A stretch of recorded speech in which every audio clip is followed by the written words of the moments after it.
Fala, Carolzinha, tudo bem? Fala, Adri, tudo ótimo, e com você? Tudo ótimo também. Hoje a gente tem um tema importantíssimo. É uma montanha russa, né? A montanha-russa é um tema que tem que ser muito falado, né? E ele é pouco falado, mas muito sentido pelos jovens, principalmente, assim, né? E qual é esse tema, Adri? Eu vou passar a bola para você. A gente vai falar sobre as pressões dos jovens. Gente, muita gente chega pra gente e fala assim: nossa, quanta gente numa frase só, né?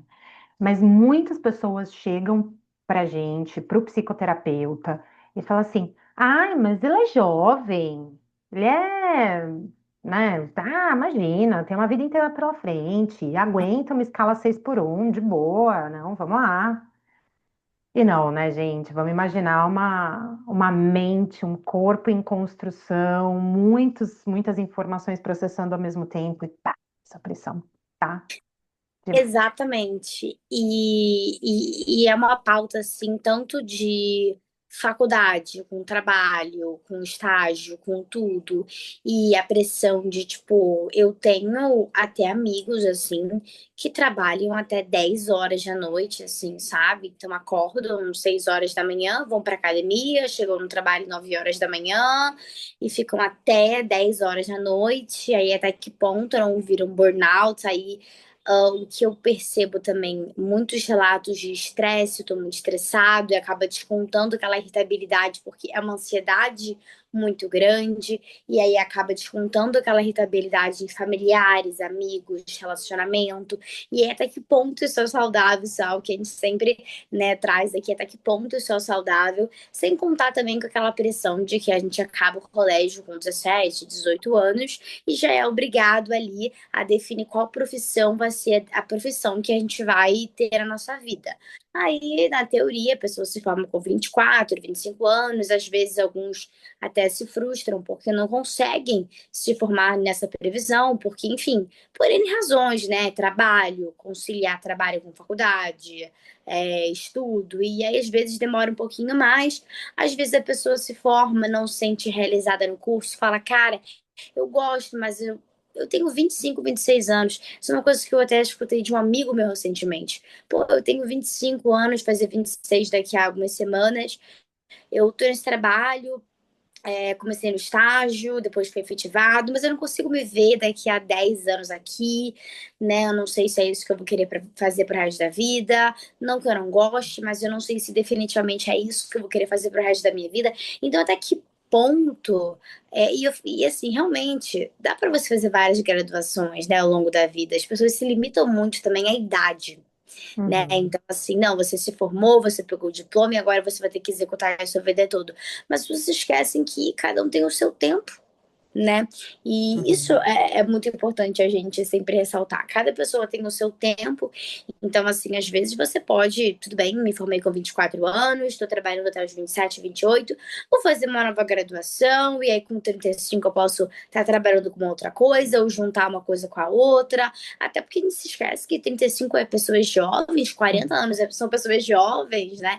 Então, assim, também tem esse lado que eu percebo que causa muita preocupação, ansiedade nos jovens também, em relação à profissão. Será que eu vou querer fazer isso a minha vida toda? Não, você não precisa fazer isso a sua vida toda, né? Aquele aprendizado que você adquiriu, ele serviu para você amadurecer, para você adquirir conhecimentos, até para você poder fazer outras profissões futuramente, vai servir de aprendizado por algum motivo, né? Pois é, e assim, eles têm um conflito interno que eu considero grande, né? Quando eles colocam em xeque aquilo que eu preciso fazer a vida inteira, relacionado àquilo que dá dinheiro, relacionado com aquilo que eu gosto, Sim, e garantia de vida. E você sabe que é uma coisa muito nossa, né? Assim, muito da nossa evolução humana, assim. A gente precisa garantir a sobrevivência da nossa espécie, então a gente aprendeu a guardar, a armazenar coisas, né, para um período de escassez. Então a exatamente. gente conta, né, que pode haver um período de escassez e que eu preciso garantir algumas coisas. E é um ponto é um cheque, né? Que a gente é um checkmate, assim, que a gente não consegue se desvencilhar muito, a menos que você venha de uma família de privilégios, você seja um nepo baby, alguma coisa nesse sentido, mas não E somos a quantas, maioria, né? e quantas vezes que a gente não escutou assim? O que que você quer ser de profissão? Rico? Pois Não, mas você tem algum. Não. O que me traz dinheiro é isso.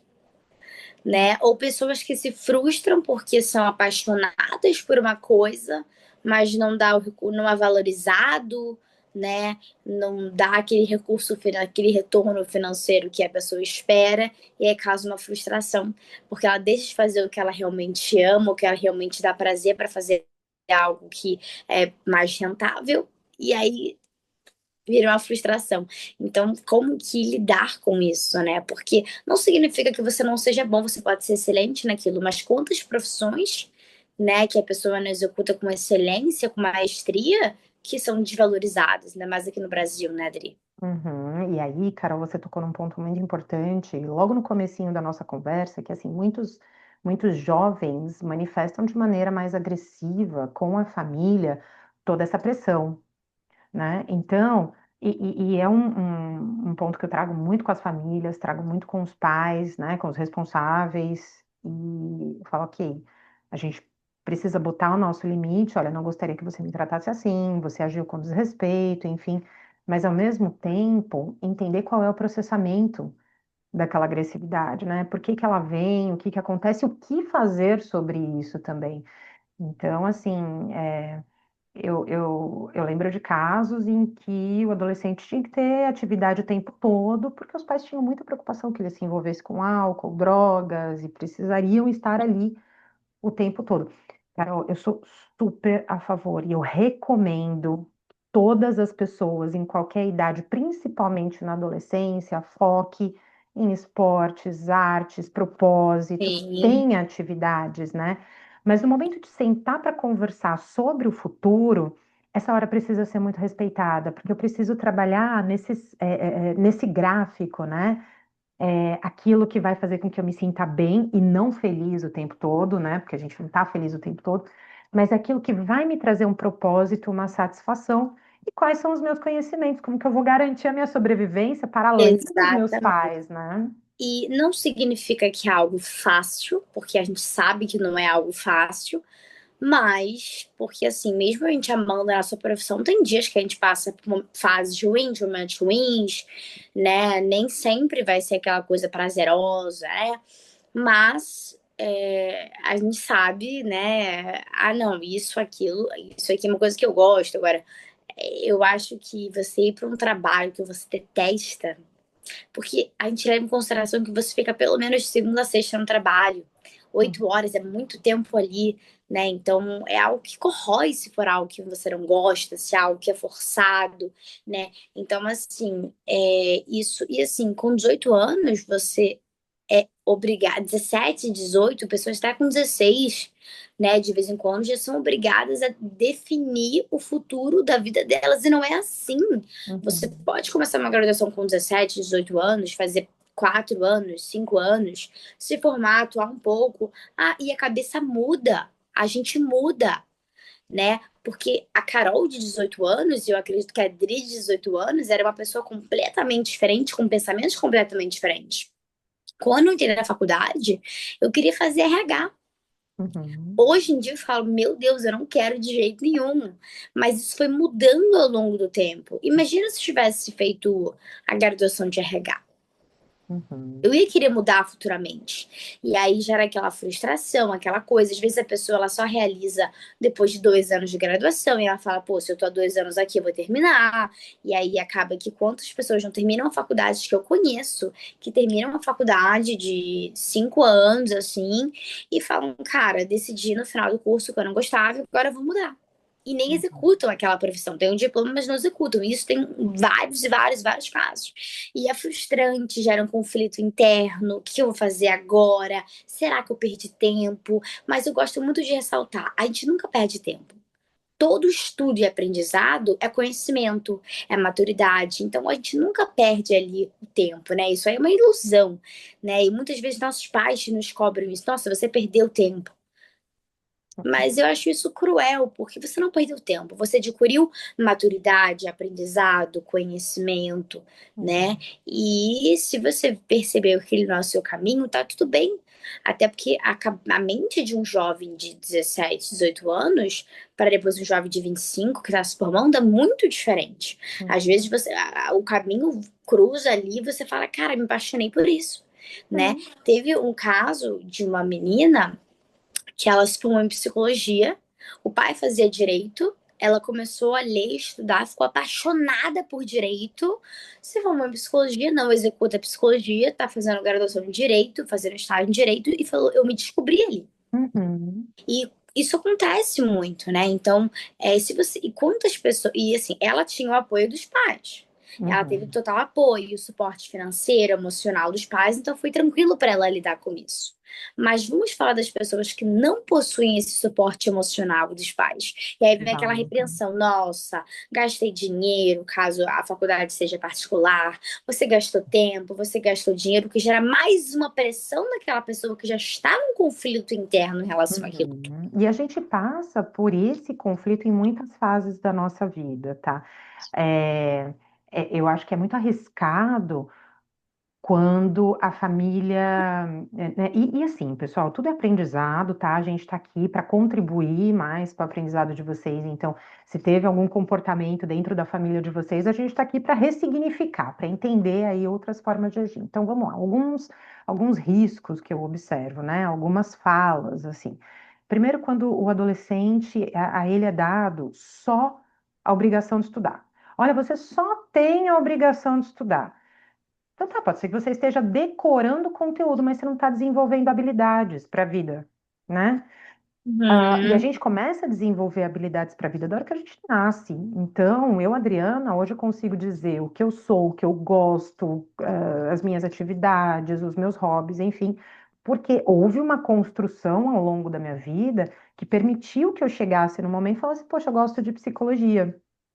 E não foi trancada num quarto estudando o tempo todo, né? Foi participando de projetos sociais, foi conversando com pessoas, foi participando de grupos de jovens da mesma idade, trocando várias ideias. Sou muito grata a isso, né? Tenho amigos até hoje com os quais a gente troca figurinhas. Então, assim, habilidades a gente aprende em vários aspectos da nossa vida. Então, tem famílias que olham com um certo viés o jovem aprendiz, pô, o programa Jovem Aprendiz. Gente, o programa Jovem Aprendiz não é botar o adolescente, vai lá e vai trabalhar. Não, tem cursos, tem preparação, tem conversa, tem uma pessoa mais experiente que vai orientar, né, o teu filho, a tua filha, enfim, o teu familiar, né, que está passando por isso. Então, é importante que faça parte de programas em que você já vai sendo colocado em alguns contextos e vai desenvolvendo habilidades, né? Então, assim, tem pessoas que vão.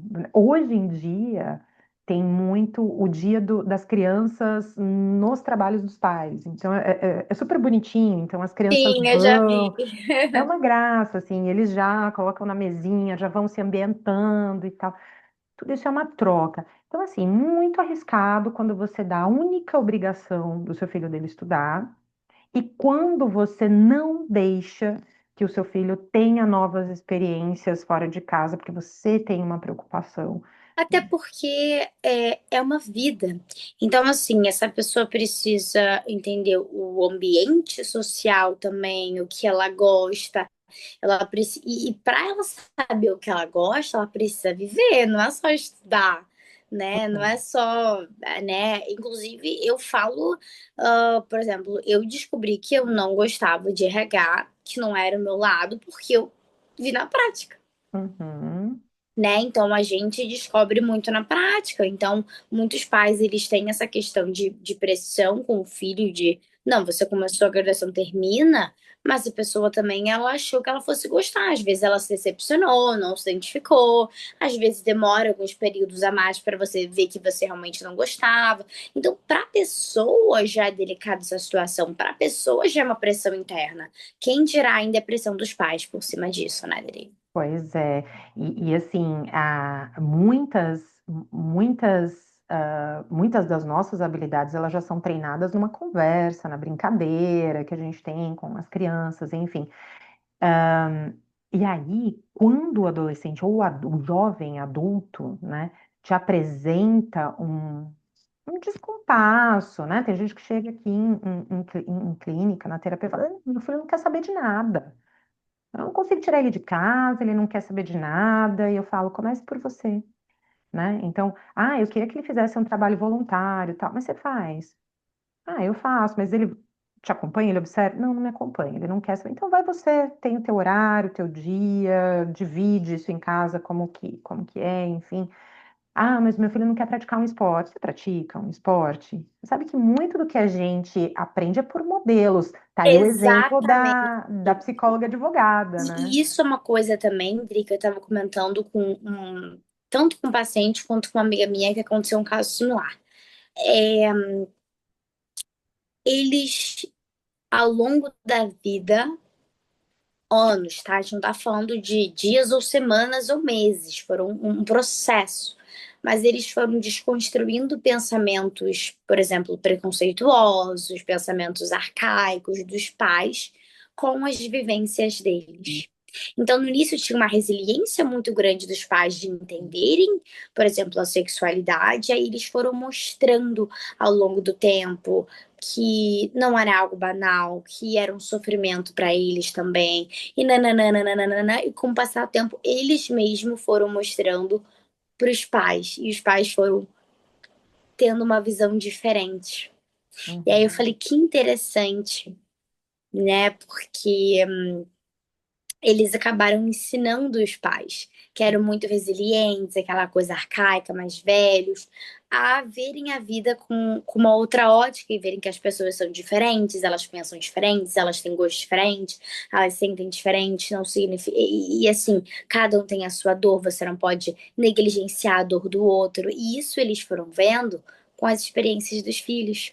Vendo a dor, vendo o sofrimento, vendo tudo, porque no início eles tinha aquela questão de banalizar, né? Aquele pensamento ainda arcaico, aquele pensamento ainda enraizado, né? Da criação deles e os filhos acabaram mostrando para eles a nova ótica e com o passar de tempo, ou falando de algo gradual, tá? De anos assim, a gente viu uma evolução muito grande e aí é algo que a gente fala, caramba, né?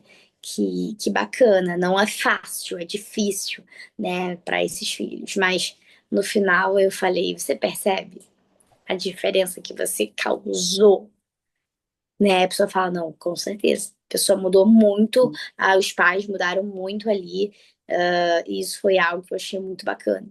É quando a E gente, exige, uhum, é quando a gente, e exige o quê, Cá? Fala.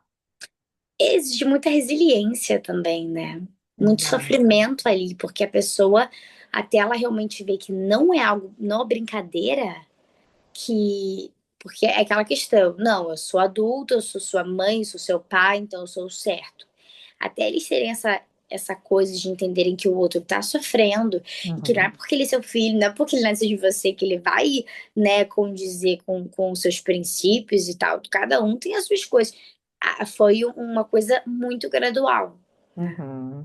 Eu costumo brincar aqui em casa que quando a gente se torna adolescente, a gente deixa ser a imagem e semelhança, né? A gente descola das ideias da nossa família. E, ó, não é só dos pais, a gente busca esse descolamento das ideias de forma geral. Então, a gente sempre tem um repensar, né? Olha, me foi apresentada essa ideia, eu tenho a provocação, né, na época da adolescência, da juventude, eu faço essa provocação para ele, eu preciso repensar. E uma família que abre a mente para conversar com esse jovem, e pode ser por meio de perguntas, por que você pensa assim? Em que momento você viu isso? Como é que você lida com isso agora? Quando você desenvolve por meio de conversas, de questionamentos, sem julgamentos, lembrando aqui, né? Se vai botar o adolescente, o jovem em risco, vamos botar um limite saudável aí, obviamente. Tá? Mas se você amplia a tua mente, duas pessoas crescem. Você se desenvolve, né, como família, e o adolescente ou o jovem sob a tua responsabilidade também se desenvolve, te dando a segurança de que ele vai seguir o caminho dele, de que ele vai poder fazer escolhas mais adaptativas, né? De que vai fazer bem para ele. Então, assim, Uhum. é muito difícil quando a gente deixou de desenvolver isso na infância, na adolescência, ou desculpa, na infância, e passou a ver isso só na adolescência, né? Eu sempre falo aqui da minha sobrinha, tenho o maior orgulho de falar dela. E assim, os pais, né, o meu irmão e a minha cunhada têm profissões muito diferentes. E ela tem brinquedos em casa que correspondem às duas profissões, né? Então, um é mais voltado para a biologia, o outro é mais voltado para as relações humanas. Então, assim, ela gosta de cuidar sob o olhar, a ótica da biologia ali, né? Então, e ela também, né, abrindo aqui que meu irmão trabalha num restaurante, e ela gosta de ir para a cozinha, ela gosta de, então ela gosta de brincar, de comida, de casa, dessas coisas. E assim, eu vejo a origem de várias habilidades surgindo, o gosto pela leitura, o gosto né, pela curiosidade, pelo saber ali. Então, muita coisa vai sendo desenvolvida para que chegue no momento da vida dela e fale assim, olha, eu posso ser o que eu quiser, né? Então, eu acho que é legal quando uma criança senta para conversar sobre ela, né? É importante que a gente seja responsivo e, enfim, isso para a vida toda. Até quando seu filho tem aí os seus 40 anos e chega, olha, eu tô pensando em transicionar de carreira, né? Vamos entender, vamos conversar, vamos saber o que que motiva e tal. Cá, outro ponto aqui que você trouxe essencial é também desenvolvimento de corpo, né? Uhum. E de desejo e de uma série de coisas. Então, se o teu filho está falando, tua filha, né, também, se os seus filhos estão falando, ou se as pessoas que convivem com você estão falando de namoro, sexualidade, contexto biológico, identidade sexual, isso não é fase, isso não é frescura, isso não é nada disso. É como ele está, ela, se sentindo diante daqueles desafios todos, né? É muito complexo. E a gente não está olhando para os jovens, né, de uma Uhum. forma acolhedora. E assim, eu acredito muito, eu espero que essa nova geração, né, a geração Z que a gente fala, que vai ser uma coisa muito diferente, né? Porque quando a gente pensa, por exemplo, uma pessoa de 25 anos, a mãe tem 55, o pai tem 60, é uma outra realidade. A gente pensa agora na geração Z, assim, né, que tá bem diferente, o que que vai ser daqui a 10, 15 anos, né, que agora, né, então é uma coisa também que eu reflito, como que será que vai ser? Pois é. E ó, a minha geração principalmente, né, tem uma lenda aí de que a gente criou o burnout. Então era mostrado pra gente que a gente tinha que trabalhar horrorosamente para ter Aham. independência financeira. E hoje para mim é muito arriscado dizer que algumas pessoas só têm a independência financeira, mas não desenvolveram a independência emocional, a independência social, de Aí o que relações adianta, né? afetivas. Pois é, né? Então eu acho que essa geração está chegando, mostrando para gente uma roda de prioridades, né? Roda de prioridades, é um círculo, então é um círculo muito mais equilibrado de tudo aquilo que eles precisam para ficar bem, para se desenvolver, Exatamente. né? Exatamente. É. Meu bem, muito legal a nossa discussão hoje, a nossa Muito! conversa. Como sempre, é um prazer estar aqui, Dri. Igualmente, infelizmente a gente vai encerrar mais rapidinho, tem algumas questões aí para a gente organizar, mas ó, quinta que vem a gente está de volta com mais temas e sugestões de temas a gente acolhe todas aqui, tá bom? Com certeza, Dri. Um beijo. Um beijo. Tchau. Tchau.